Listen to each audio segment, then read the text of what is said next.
Le jour de la Pentecôte, les disciples furent des hommes émancipés, et la marque de leur émancipation, c'était la manifestation vivante des Écritures par l'illumination du Saint-Esprit.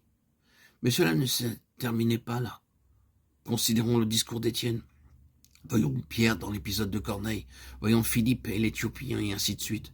Ce n'est pas une revendication pour une révélation supplémentaire ou particulière s'ajoutant aux Écritures, mais c'est affirmer que le Seigneur a encore plus de lumière et de vérité à manifester dans ce monde. Dans ce domaine, écoutons ce qu'un serviteur du Seigneur, hautement respecté et reconnu, disait. Le noyau central de la vérité a la même configuration que la coquille extérieure.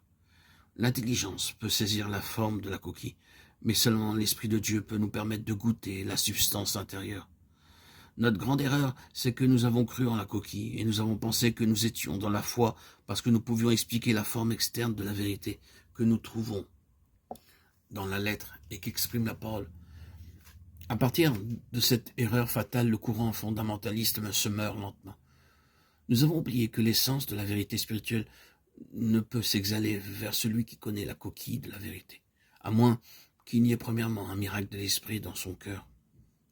Beaucoup de serviteurs de Dieu ont eu leur ministère révolutionné et leur vie intégralement libérée, comme les apôtres par l'illumination du Saint-Esprit sur la parole de Dieu qui, depuis longtemps entre leurs mains, était devenue très familière quant à son langage et à sa substance. C'est certainement là un des secrets de la puissance et de l'efficacité pour la vie et pour la prédication, et ce qui était au commencement. Les mêmes écritures peuvent être utilisées par deux prédicateurs ou docteurs avec des résultats entièrement différents.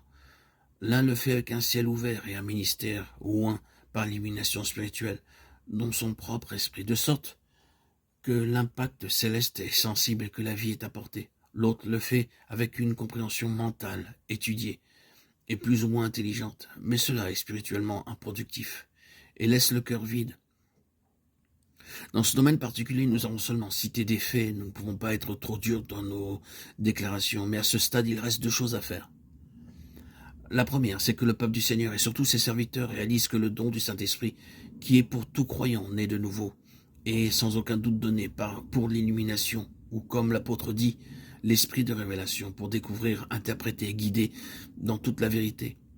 Jean définit cela en parlant de l'onction que vous avez reçue. Il dit que l'onction vous enseigne toutes choses. Tous les croyants devraient vivre avec de nouveaux yeux et une nouvelle vision comme faisant partie intégrale de leur nouvelle naissance. Cette faculté pour saisir et la vision spirituelle devrait croître en force et en profondeur au cours de la vie tout entière. Ce n'est pas un extra, c'est la croissance normale d'une capacité donnée lors de la nouvelle naissance. Cependant, il peut y avoir besoin d'une certaine étape, d'une crise, qui aura pour résultat la libération de l'esprit et la libération du disciple. Le ministère des apôtres en faveur des croyants a cette illumination spirituelle et cette compréhension intérieure comme objet. Cela veut dire que même les vrais croyants peuvent être limités dans ce domaine. Mais quoi qu'il en soit, croyons en notre droit d'aînesse, en cette illumination spirituelle, et exerçons ce droit de manière pratique devant le Seigneur.